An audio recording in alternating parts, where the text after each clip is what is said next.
الحمدللہ وکفا وسلام علی عبادہ الذین اصطفیٰ اما بعد فاعوذ باللہ من الشیطان الرجیم صدق اللہ العظیم. آیت نمبر 91 میں اللہ سبحانہ تعالیٰ کیا فرما رہے ہیں؟ وما قدر اللہ حق قدرہ، ان لوگوں نے اللہ کی قدر ہی نہ کی جیسا کہ اللہ کی قدر کرنے کا حق تھا.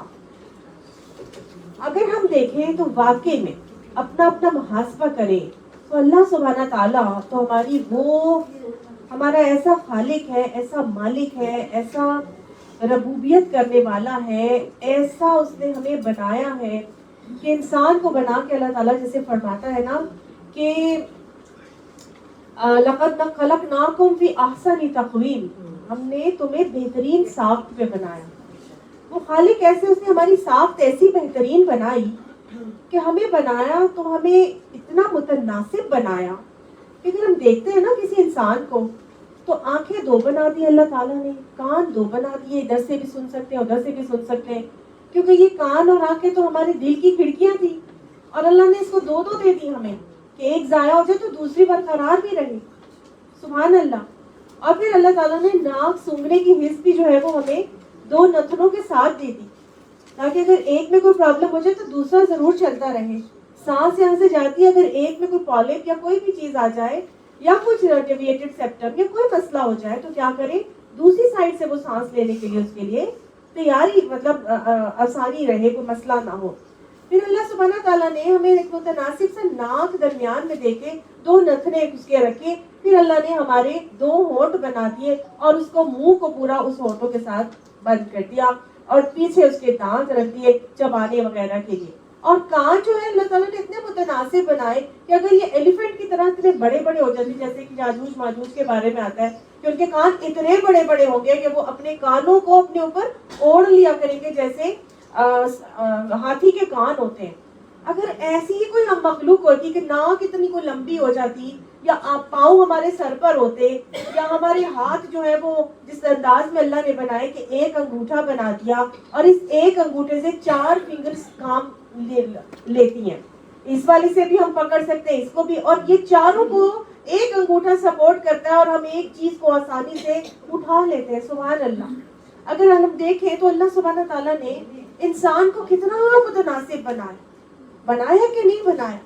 اور اگر ہم جانوروں کو دیکھیں تو جانوروں کو بھی اللہ سبحانہ تعالیٰ نے پورے کے پورے کا خاص انداز کے ساتھ کسی ساخت کے ساتھ بنایا. کتنی اس کے اندر اگر ہم اینیمل کنگڈم کو دیکھیں تو کتنی ڈویژنز ہیں اس کے اندر. کوئی کیڑے ہیں جو کہ اللہ تعالیٰ نے 8 ٹانگوں والے بنا دیے، ہر ٹانگ میں کتنے جوڑ رکھ دیے. ہماری جو ٹانگیں رکھی ہیں، پاؤں رکھے، اس میں کتنے جوڑ رکھے اللہ تعالیٰ نے. 360 ہڈیاں ہیں ہمارے جسم کے اندر، اور میڈیکل سائنس تو بتاتی ہے 206، لیکن اللہ تعالیٰ کے نبی ہمیں 360 بتاتے. واللہ عالم یہ کیسی ہڈیاں، کس طرح سے کمبینیشن کیا ہے. اللہ سبحانہ تعالیٰ بہتر مالک ہے، بہتر خالق ہے. اس نے ہمیں بنایا، متناسب بنایا، بڑے اندازے سے بنایا. اس نے ہمیں ہر چیز دی اور اتنے اندازے سے بنانے کے بعد اس نے ایسا خوبصورت ہمیں بنایا.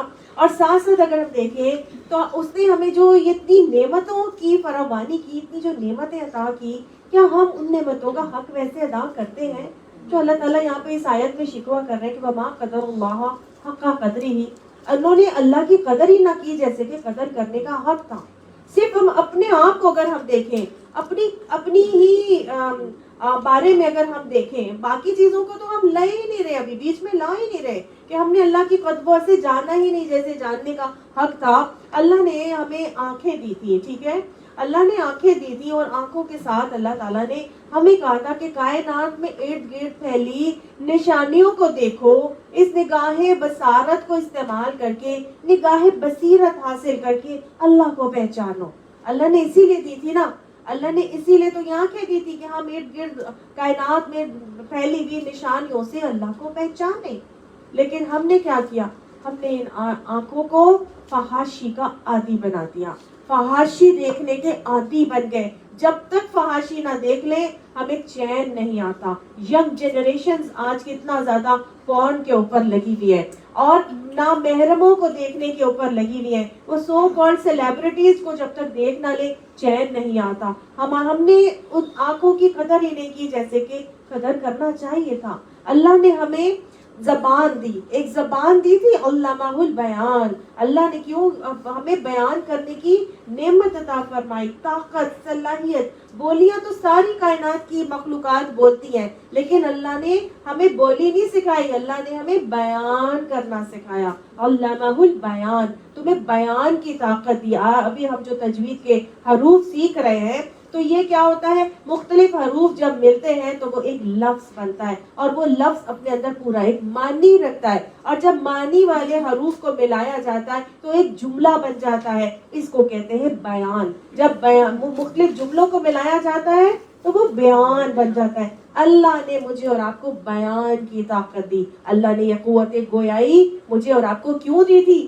کیونکہ ہم اس سے اللہ کی توحید کا پرچار کریں. اس پوری دنیا کے اندر اللہ کے وحدانیت کو قائم کرنے کے لیے نکلے. قرآن اور حدیث کی دعوت کو لے کر نکلو, ساری دنیا پر پھیل جاؤ.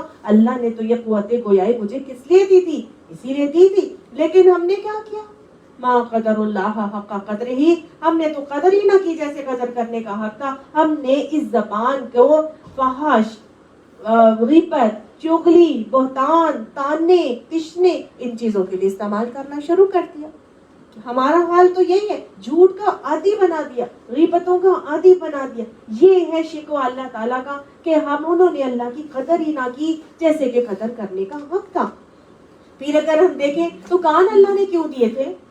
اللہ نے اس کان کے اندر, جیسے میں نے آپ کو پہلے بھی بتایا تھا, تین چھوٹی چھوٹی سی ہڈیاں رکھی ہیں جو کہ اندر ہیں. اس سے پہلے ایک پردہ ہے ڈرم کی طرح جو ہلتا ہے. اس سے پہلے ایک اور کنال آتی ہے جس میں سے ہوا پاس ہوتی ہے, اور اس ہوا کو پاس کرنے کے لیے ایک خاص اندار اور خاص مقدار میں اندر بھیجنے کے لیے, ساؤنڈ ویوز کو اندر بھیجنے کے لیے, یہ کان کا جو پنا ہے, جو کان باہر سے ہمیں نظر آتا ہے, یہ اللہ نے خاص انداز میں آڑا ٹیڑھا الٹا مطلب مروڑ توڑ کے ایک کہہ لیں نا ہڈیوں کو یہاں پر اللہ تعالیٰ نے میرے اور آپ کے لیے رکھ دیا تاکہ ہم اس ساؤنڈ ویوز کو سمیٹ کے اندر لے جائیں اور ان باتوں کو سنیں جن کو اللہ تعالیٰ سنوانا چاہتا ہے. ہم نے کیا کیا؟ ہم نے ان کانوں سے اچھی باتیں سننے کے بجائے ہم نے ان کانوں کو کیا کیا؟ اللہ تعالیٰ نے تو کہا تھا نا کہ وَإِذَا قَرَأْتَ الْقُرْآنَ فَاسْتَمِعُوا لَهُ وَأَنصِتُوا لَعَلَّكُمْ تُرْحَمُونَ. جب قرآن پڑھا جائے تو خاموش رہو اور غور سے سنو, شاید کہ تم پر بھی رحمت ہو جائے. لیکن ہم نے اپنے ان کانوں کو موسیقی کا عادی بنا, ہم نے ان کانوں کو غیبت سننے کا عادی بنا دیا, ہم نے ان کانوں کو دوسری طرف استعمال کرنا شروع کر دیا. اللہ نے یہ دل ہمیں دیے تھے نا, اللہ نے یہ دل دیے تھے کہ کانوں اور آنکھوں کو استعمال کر کے دل کی کھڑکیاں ہیں, اللہ کی ذات کو اپنے اندر لے کر آؤ اور اپنے دلوں کے اندر اطمینان حاصل کرو. کس چیز سے اطمینان آنا تھا؟ اللہ بذکر اللہ تطمئن القلوب, اللہ کے ذکر سے تمہارے دلوں کو اطمینان ملنا تھا. لیکن ہم نے کیا کیا؟ اس دل کے اندر ہم نے جو ہے آپ کہہ لیجئے کہ اطمینان کے بجائے ہم نے اس دل کو نفس سے مطمئنہ بنانے کے بجائے ہم نفس سے امارہ کے جو ہے شکنجے میں پھنس گئے. ہم شیطان کے چنگل میں آ گئے اور اپنے نفس کو نفس سے مطمئنہ بنانے کے بجائے ہم اس کے بہکاوے میں پڑتے چلے گئے. اللہ نے اس دل کے اندر ہمیں یہ چھوٹا سا ایک دل دیا تھا اور یہ کہا تھا کہ کیا کرنا, اس دل کے اندر میری محبت کو بھر لینا ہے نا. والذین آمنوا اشد حبا للہ, ایمان والے لوگوں کے دلوں میں اللہ کی محبت سب سے زیادہ شدید ہوتی ہے. تو ہم نے اس دل میں کس کی محبت کو بھرنا تھا؟ اللہ کی محبت کو شدید کرنا تھا. ہم نے اللہ کی قدر نہ کی جیسے قدر کرنے کا حق تھا.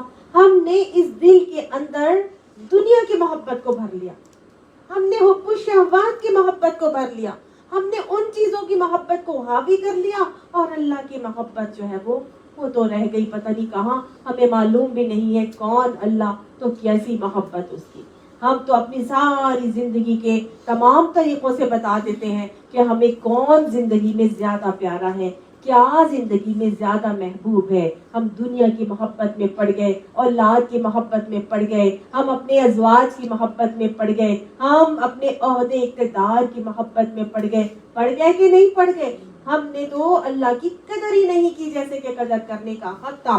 پھر اللہ سبحانہ تعالیٰ نے مجھے اور آپ کو کہا کہ اگر مشکل آئے، پریشانی آئے تو کیا کر لینا؟ وَاسْتَعِينُوا بِالصَّبْرِ وَالصَّلَاةِ، صبر اور نماز سے مدد لینا۔ بھائی ہم نے قدر ہی نہیں کی اللہ کی اس بات کی، ہم مدد کس سے لینا شروع ہو گئے؟ ہم پیروں سے مدد لینا شروع، قبروں پھر درباروں پہ جا کے مدد لینا شروع ہو گئے، عاملوں کے پاس جا کے کاہنوں سے مدد لینا شروع ہو گئے، جادو ٹونے منتر بلیات ان سے ہم مدد لینا شروع ہو گئے۔ تو کیا یہ اللہ کی قدر کر رہے ہیں ہم؟ کیا اللہ کا شکوہ بجانب نہیں ہے؟ حق بجانب ہے کہ نہیں؟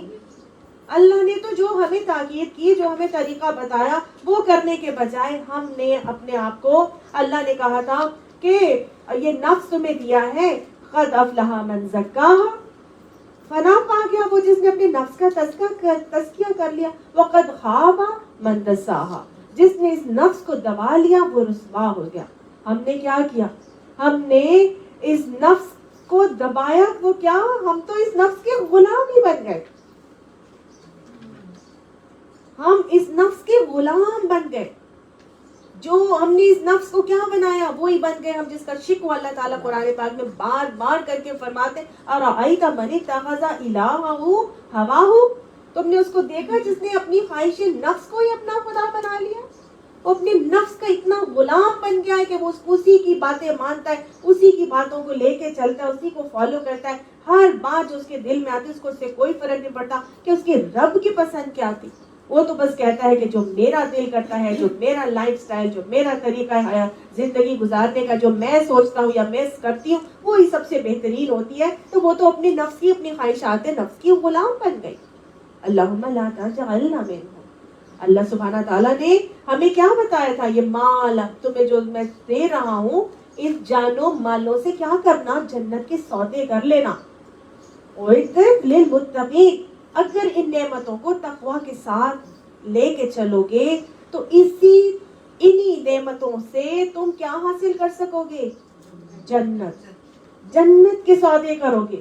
ہم نے ان نعمتوں کو اتنے حریص، اتنے بخیل بن گئے کہ اپنے فائدے کے لیے رکھ لیا اور باقی سب جائے کھٹائی میں، اور ہم اتنے بخیل بن کر بیٹھ گئے، نہ میں نے اپنا علم کسی کو دینا ہے، نہ میں نے اپنا مال کسی کو دینا ہے، نہ میں نے اپنی صلاحیت سے کسی کو نفع پہنچانا ہے، ہم تو خود ہی اس کے اوپر بخیل اور حریص بن کر بیٹھ گئے۔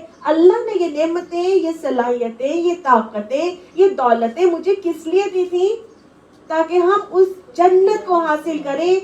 اللہ نے مومنوں سے ان کی جانیں اور مال جنت کے بدلے خرید لیا نا، تو اللہ نے اسی لیے دی تھی کہ اب اس خریداری کو، تجارت کو اللہ تعالیٰ سے لین دین کا معاملہ کر کے اس جنت کو اعدت للمتقین، وہ جنت جو متقین کے لیے تیار کر کے رکھی ہے، سودے کر لو۔ اللہ نے تو کہا تھا نا، لیکن ہم نے کیا کیا؟ ہم اتنے حریص بخیل ہو کر بیٹھ گئے کہ آتا ہے نا کہ جہنم ہے بخیلوں کا ٹھکانہ۔ ایسے بخیل بن گئے کہ وہ جہنم جو اللہ نے میرے لیے نہیں بنائی تھی، بخیلوں کے لیے بنائی تھی، میں بخل کر کے اپنے ایمان کا پورا ستیہ ناش کر کے اسی جہنم کی حقدار بن جاتی ہوں۔ تو کیا ہے؟ ہم نے اللہ کی قدر ہی نہ کی جیسے کہ قدر کرنے کا حق تھا۔ چھوٹی چھوٹی بات کو بھی اگر میں لے کر چلتی جاؤں تو آپ یقین مانیے گا واقعی اللہ میاں سچ کہہ رہے ہیں، اور صحیح بات اللہ سے بڑھ کر کسی کی اور کی نہیں ہو سکتی کہ مما قدر اللہ حق قدرہ۔ اللہ تعالیٰ نے یہ پورا کا پورا قرآن دے دیا تھا مجھے، ایک ہدایت نامہ، ایک نور، ایک نصیحت، موعظہ اللہ نے تو میرے ہاتھوں میں نبی صلی اللہ علیہ وسلم کے ذریعے سے بھیج کر پکڑا دی تھی۔ لیکن ہم نے کیا کیا؟ اس قرآن کو پڑھ کر اس سے نور، ہدایت، شفا، نصیحت لینے کے بجائے ہم نے کیا کیا؟ ہم نے چند چیزوں کو لینا کافی سمجھا۔ افتؤمنون ببعض الکتاب وتکفرون ببعض کا معاملہ کیا، کچھ ادھر سے لے لیا، کچھ ادھر سے لے لیا، جو آسان لگا اس کو مان لیا، جو مشکل لگا اس کو چھوڑ دیا۔ اور ہم نے کیا کیا؟ وہ چند فرائض کو کافی سمجھا، چند صورتوں کو کافی سمجھا، وہ 11 سورہ ہے وہ پڑھ لوں گی، 5 سورہ ہے وہ پڑھ لوں گی، وہ اوراد و وظائف کو نکال لیا، چند آیات کو نکال لی، آپ اسی پر اکتفا کر کے بیٹھ گئے. ہمارا حال تو بالکل انہی یہودیوں کی طرح ہو گیا نا.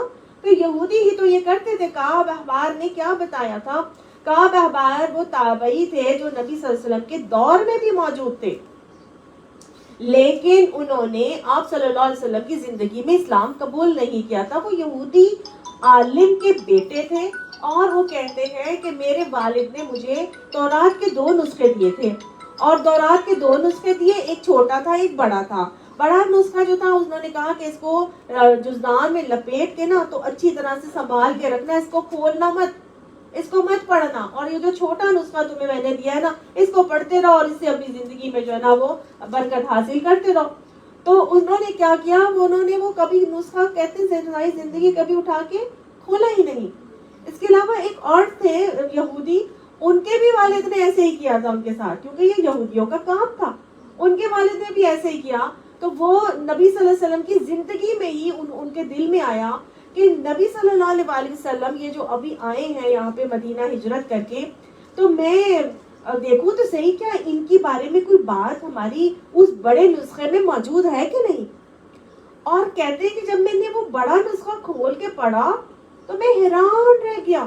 نبی صلی اللہ علیہ وسلم کا نام، ان کی صفات، ان کا انداز، ان کے طریقے، کس جگہ آئیں گے، کس طرح ہجرت ہوگا، تمام کی تمام چیزیں، حتیٰ کہ یہ کہ نبی صلی اللہ علیہ وسلم درمیانے قد کے ہوں گے، ان کا رنگ کیسا ہوگا، ان کے بال گھنگریالے ہوں گے، ان کی آنکھیں کیسی سرمگی ہوں گی. بعض لوگ ہوتے ہیں نا کہ اتنی ڈارک ان کی لیشز ہوتی ہیں کہ انہوں نے سرما نہیں لگایا ہوتا لیکن لگتا ہے کہ ان کو سرما لگا ہو. ان آنکھوں کو سرمگی آنکھیں کہا جاتا ہے، یعنی اتنی گھنی لیشز ہوتی ہیں. نبی صلی اللہ علیہ وسلم کی بھی بالکل ایسی تھی. تو کہتے ہیں ایک ایک چیز نبی صلی اللہ علیہ وسلم کے بارے میں ہماری تورات میں لکھی بھی ہے، لیکن کیا تھا؟ پڑھنا نہیں تھا. ان کی طرف سے ان کو یہ کہہ دیا گیا تھا. آج ہمارے یہاں بھی اسی طرح چل رہا ہے، کوئی فلانی صورتیں پڑھ لو بس دنیا کی بس باقی سب ساری کیا برکتیں حاصل کر لو، باقی سارا قرآن پڑھنے کی کیا ضرورت ہے. 19 علوم جب تک نہیں آئیں گے قرآن سمجھ میں نہیں آئے گا، ہے کہ نہیں؟ یہ باتیں تو ان کی تھی، ہمارے لیے یہ کام نہیں ہے. ہمارے لیے تو اللہ نے صاف بتا دیا ہے کہ کیا ہے کہ میں نے قرآن کو وَلَقَدْ يَسَّرْنَا الْقُرْآنَ لِلذِّكْرِ فَهَلْ مِن مُدَّكِرٍ، اس قرآن کو میں نے نصیحت حاصل کرنے کے لیے بہت آسان بنایا. کوئی ہے تم میں سے نصیحت حاصل کرنے والا؟ کوئی ہے اس کے اوپر تدبر غور و فکر کرنے والا؟ اللہ نے تو میرے لیے بہت آسان بنا دیا ہے. ضرورت کس بات کی ہے؟ ہم اس کو پڑھیں، اس پہ غور و فکر کریں، تذکر تدبر کریں، اسے نصیحت حاصل کرنے کی کوشش کریں. لیکن ہم نے کیا کیا؟ ہم نے اس کو پارا پارا ویسے ہی کر کے رکھ دیا. تو اللہ تعالیٰ فرماتے ہیں ما قدر اللہ حق قدرہ، انہوں نے قدر ہی نہ کی اللہ کی جیسا کہ قدر کرنے کا حق ہے. کیا آگے بتایا جا رہا ہے، اذ قالوا، جب کہا انہوں نے، ما انزل اللہ علی بشر من شیء، اللہ نے کسی بشر کے اوپر کوئی چیز نازل نہیں کی. یہ کون کہہ رہا تھا؟ یہود کہہ رہے تھے، اہل کتاب کہہ رہے تھے، تمام لوگ کہہ رہے تھے، وہاں پہ مشرکین مکہ کہہ رہے تھے. تو اللہ تعالیٰ کہتا ہے کہ نہیں، یہ ان کا کہنا کہ اللہ نے کسی بشر کے اوپر کچھ نازل ہی نہیں کیا، یعنی نبی صلی اللہ علیہ وسلم کے اوپر کوئی وحی نازل نہیں ہوئی، کوئی کتاب نازل نہیں ہوئی، ایسا نہیں ہے، ایسا نہیں ہے. اللہ تعالیٰ کہتے ہیں اگر وہ یہ باتیں اپنے منہ سے نکال رہے ہیں تو پھر تو انہوں نے اللہ کی قدر ہی نہیں کی جیسے کہ قدر کرنے کا حق تھا. قل، تو پھر ان سے یہ کہو، ان سے کیا کہو، من انزل الکتاب الذی جاء بہ موسیٰ، کس نے وہ کتاب نازل کی تھی جو موسیٰ لے کر آیا تھا، یعنی موسیٰ جو کتاب تورات لے کر آیا تھا، پھر وہ تورات کس نے نازل کی تھی؟ وہ کتاب جو کہ صرف کتاب نہیں تھی، نورا وہدی للناس، وہ نور بھی تھی اور لوگوں کے لیے ہدایت بھی تھی. یعنی تورات کو بھی اللہ تعالیٰ نے نور کہا، تورات کو بھی اللہ تعالیٰ نے ہدایت کہا، تو گویا وہ اللہ ہی کی طرف سے نازل ہوئی تھی. تو اللہ فرما رہے ان سے پوچھو پھر وہ کتاب جس کو موسیٰ لے کر آیا تھا، پہلے وہ 10 کمانڈمنٹس لے کے آئے تھے، پھر اللہ تعالیٰ نے مزید جو ہے وہ احکامات نازل کیے، تو پھر انہوں نے ان احکامات کو لکھوایا، تورات کی کتابی شکل دی گئی. تو کہا جا رہا ہے کہ ان کو پوچھو کہ پھر وہ کتاب جو موسیٰ لے کر آیا تھا، اس جو نور بھی تھی، ہدایت بھی تھی، اس کو کس نے نازل کیا تھا؟ اگر اللہ نے کسی بشر پہ یعنی نبی صلی اللہ علیہ وسلم پہ کچھ نازل نہیں کیا تھا، لیکن تمہارا حال تو یہ تھا کہ تجعلونہ قراطیسا، تم نے کیا کیا؟ تم نے اس کو قراطیس یعنی کاغذ بنا دیا، ٹکڑے ٹکڑے کر دیا. تؤمنون ببعض الکتاب وتکفرون ببعض کا معاملہ قرآن یا کتاب کو ٹکڑے ٹکڑے کر دینا ہے، کچھ مانا کچھ چھوڑ دینا، کبھی مانا کبھی چھوڑ دینا. تو اللہ تعالیٰ نے کہا تمہارا حال تو یہ تھا کہ وہ کتاب جو نور بھی تھی، ہدایت بھی تھی، تو رات کی بات کی جا رہی، جب وہ تمہارے پاس موسیٰ لے کر آیا تو تمہارا رویہ اس کے ساتھ یہ تھا کہ تم نے اس کو کاغذ کر دیا تھا، ٹکڑے ٹکڑے کر دیا تھا. ٹکڑے ٹکڑے کرنے کے بعد اللہ تعالیٰ نے رویہ بتایا کیسے ٹکڑے ٹکڑے کیا تھا. تبدونہا، تم کچھ چیزیں تو اس کی ظاہر کر دیتے تھے، وتخفون کثیرا، اور بہت سی باتیں تو تم چھپا ہی جاتے تھے. جو فائدے کی ہوتی تھی وہ چھوٹی کتاب میں لکھ کے رکھ دی تھی، اور جو باقی ساری تھی وہ تو ساری کی ساری تخفون کا معاملہ کرتے تھے، چھپا ہی جاتے تھے، کہتے تھے اس کو کھول کے کبھی پڑھنا ہی نہیں، بس برکت کے لیے رکھ لینا. کس کا نام بتایا تھا جنہوں نے بولا میں نے بڑی کتاب کھولی تو اس میں؟ کعب احبار. کعب احبار. جی، کعب احبار کہتے ہیں کہ جب بہت زیادہ عمر رضی اللہ عنہ کے دور میں بہت زیادہ فتوحات ہونے لگی اور سلطنت اسلامیہ بہت زیادہ پھیل گئی، تو میرے دل میں خیال آیا کہ یہ نبی کے فالوورز جو ہیں یہ تو دیکھو کہاں سے کہاں پہ پہنچ گئے، فتوحات اتنی ہو گئی، کیا ہماری کتاب میں ایسی کوئی پروفیسی کوئی پیشن گوئی ہے؟ میں ذرا چیک تو کروں. پھر کہتے ہیں میں نے وہ بڑی کتاب کھولی تو میں نے اس میں سارا کچھ پڑھا اور ایک ایک بات اس کے اندر لکھی ہوئی تھی. سبحان اللہ. اور آپ یقین کریے کہ یہ جو ان کی کتابیں ہیں نا، یہ جو یہودی علماء ہیں جن کو ہم ربائی کہتے ہیں، ربی، تو یہ بیسیکلی اتنے زبردست عالم ہوتے تھے کہ ان کا علم اتنا زیادہ ہوتا تھا، ان کو ایک ایک چیز پتہ چل جاتی تھی جس کے بارے میں آیا نہیں پیچھے ہم نے پڑھا کہ وہ نبی صلی اللہ علیہ وسلم کو ایسے پہچانتے تھے جیسے اپنے بیٹوں کو پہچانتے ہیں. اتنا ان کا علم ہوتا تھا ہر چیز کی. بہت دماغ پہ اللہ نے ان کو یہودیوں کو بہت زیادہ دیا تھا. ابھی یہ جو ایران کی وار ہو رہی ہے اس کے بارے میں نا میں تھوڑا سا نا پونڈر کر رہی تھی کہ یہ نبی صلی اللہ علیہ وسلم کی حدیث ہے. آپ صلی اللہ علیہ وسلم کے اس حدیث سے ہمیں پتہ چلتا ہے کہ مسلمان اور عیسائی مل کر ایک تیسری جو ہے نا دشمن سے لڑائی کریں گے، لیکن آپ صلی اللہ علیہ وسلم نے اس میں اس دشمن کا نام یہود نہیں کہا. آپ صلی اللہ علیہ وسلم کہہ سکتے تھے نا کہ مسلمان اور عیسائی یہودیوں کے ساتھ لڑائی کریں گے، تو آپ صلی اللہ علیہ وسلم نے یہود تو کہا نہیں. تو پھر یہ تیسری قوت یا تیسرے دشمن جو ہے، ایک دشمن ان کے کمبائنڈ دشمن یا تیسری طاقت کے ساتھ وہ لڑائی کریں گے، تو وہ تیسری طاقت کون سی ہوگی جس کے ساتھ لڑائی کی جائے گی؟ تو کافی سوچ بیچارہ سمجھ میں نہیں آیا، لیکن اب آہستہ آہستہ حالات اس طرف جاتے جا رہے ہیں کہ سمجھ میں آ رہا تھا کہ یہ اسرائیل ہے، لیکن اسرائیل تو یہود ہے. پھر اللہ تعالیٰ نے اور زیادہ آنکھیں کھولی کہ ان کے جو ربائے ہیں یہود، اصل جو یہودی ربائے ہیں وہ کہتے ہیں کہ ہم پر تو اللہ کا قرض ہے، ہم پر اللہ تعالیٰ کا عذاب ہے کہ ہم اپنی کوئی ریاست نہیں بنا سکیں گے. اور سورہ بنی اسرائیل میں اللہ نے کھول کے اس بات کو بیان کر دیا ہے کہ تم دنیا میں کہیں کوئی جگہ نہیں پاؤ گے، یعنی تمہارا کوئی خطہ نہیں بن سکے گا، تمہارا کوئی ملک نہیں بن سکے گا، ٹھکانہ تم جگہ ملک نہیں بن سکے گا، تمہاری کوئی پہچان نہیں ہو سکے گی. تو وہ تو ابھی تک بھی امریکہ میں کبھی ادھر کچھ ادھر کچھ ادھر ابھی تک بھی جو ہے وہ چھپ رہے ہیں. لیکن جو اسرائیل میں آ کر آباد ہوئے ہیں، اسرائیل میں جو آ کر آباد ہوئے ہیں، یہ بیسیکلی زائونسٹ ہیں. یہ کون ہے؟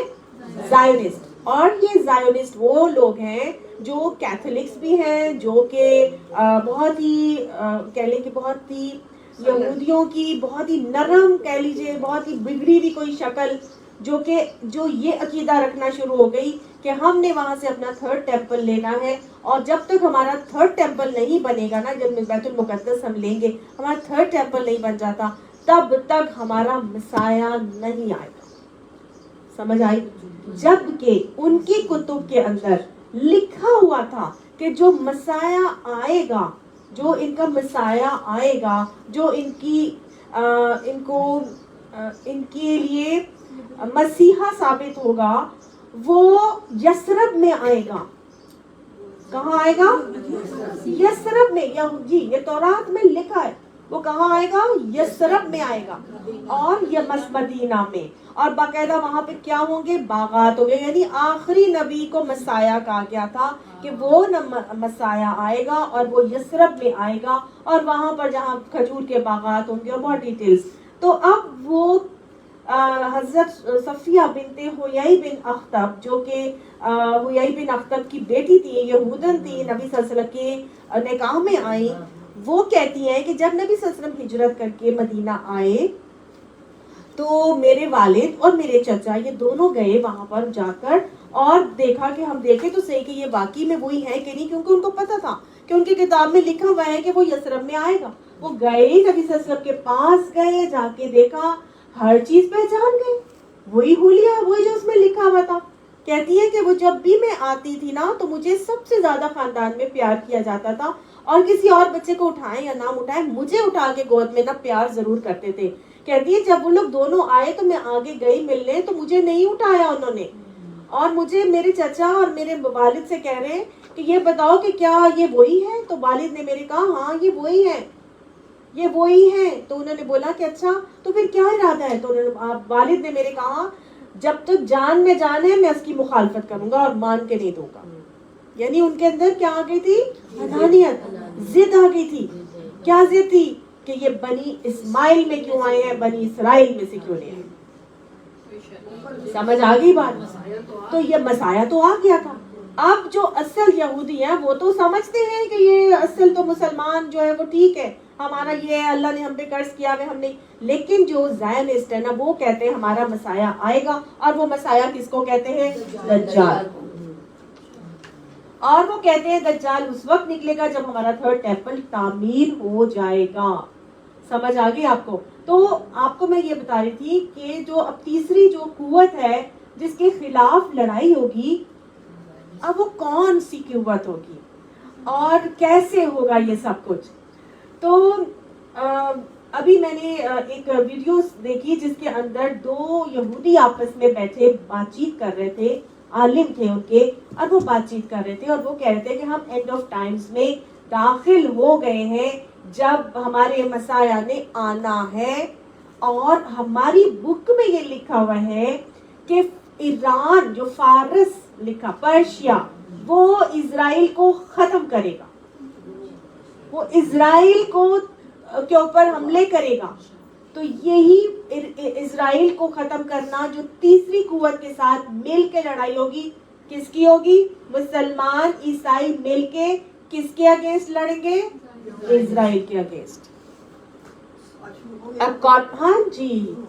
اور انہوں نے کہا کہ ہماری بکس میں لکھا ہے کہ پرشیا ہم پر حملے کرے گا اور پرشیا ہمیں جو ہے نا وہ ختم کر. تبھی تو آپ نے دیکھی ہوں گی ویڈیوز, اسرائیلی جو ہے وہ کس قدر مصیبت میں آئے ہوئے رو رہے ہیں, کیونکہ ان کو سمجھ آ گیا کہ پرشیا نے ہم پر حملے کرنا شروع کر دیے.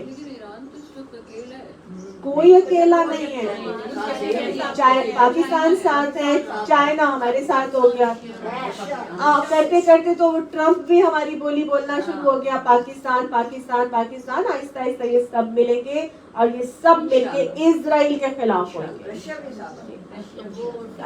کے ساتھ ہو گیا. تو آپ سب دیکھتے رہے, یہ میری جو میں نے آپ کو اپنی پوری بتائی, جو میں سوچ رہی تھی اور میں نے جو دیکھا, جو اللہ نے دکھایا, ہوپ فلی جو سمجھ میں آ رہا تھا وہ میں نے آپ کو آگے رکھا ہے. باقی ساری چیز غیب کا مالک تو اللہ سبحانہ تعالیٰ ہی ہے. ہم تو جو مشاہدات ہیں یا جو نالج ہے اس کو ملا کے کوئی پریڈکشن دے سکتے ہیں, ادروائز تو کرنے والی ذات تو اللہ کی ہے. لیکن اپنے گناہوں پر استغفار ہم سب کی ضرورت ہے, وقت کی ضرورت ہے. اور ایک اور وقت کی ضرورت کیا ہے کہ ہم اپنے قنوت نازلہ کو لازم پکڑ لیں, قنوت نازلہ کو لازم پکڑ لیں.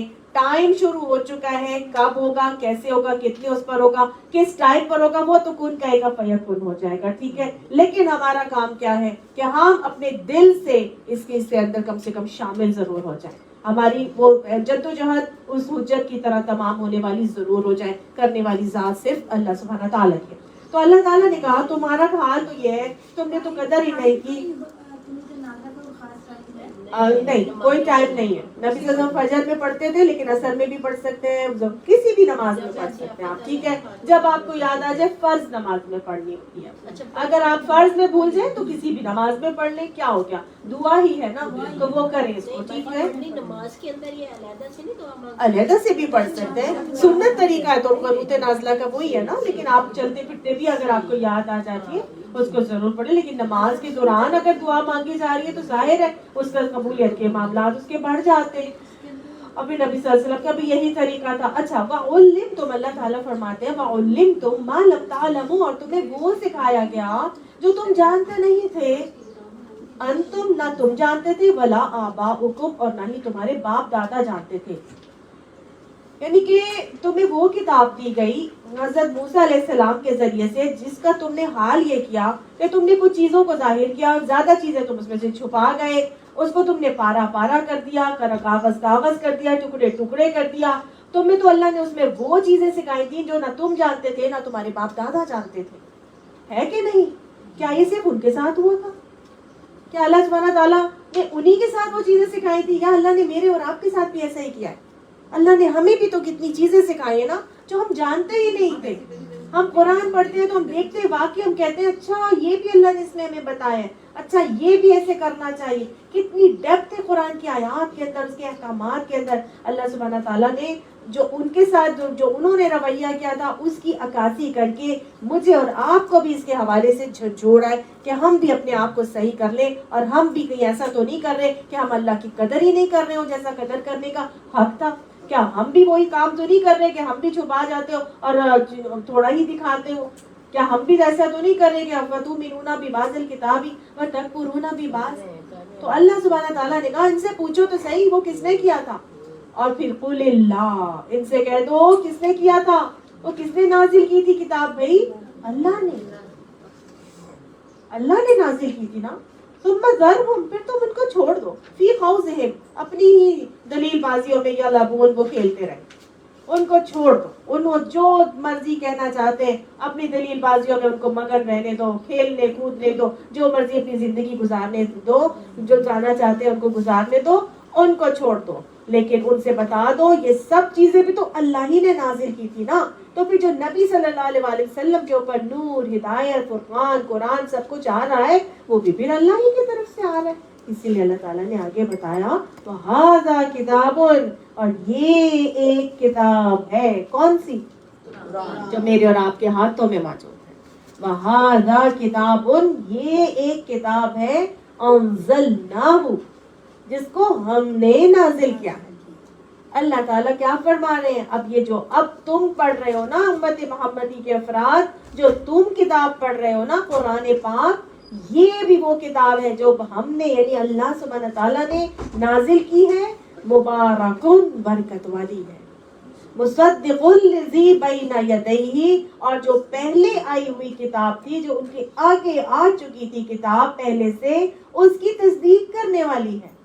یعنی تورات, زبور, انجیل جو پہلی کتاب آئی تھی انہی کتابوں کی تصدیق کرتی ہے. ایک برکت والی کتاب بھی ہے, تصدیق بھی کرتی ہے انہی کتب کی جو پہلے سے آ چکی تھی.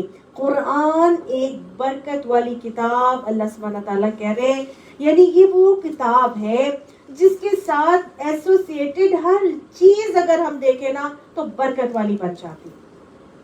سب سے پہلے تو اللہ تعالیٰ نے فرمایا ہوا خیر مما یجمعون, یہ بہترین چیز ہے جو دنیا میں تم جمع کرتے ہو, اور سب سے زیادہ بہترین چیز جمع کرنے کے لائق یہ قرآن ہے. اس کو جمع کرو کیونکہ اسی سے تمہیں برکتیں ملیں گی. یہ وہ برکت والی کہ جس رات میں یہ آئی وہ رات لیلۃ المبارکہ, لیلۃ القدر بنا دی گئی 1000 راتوں سے بڑھ کر.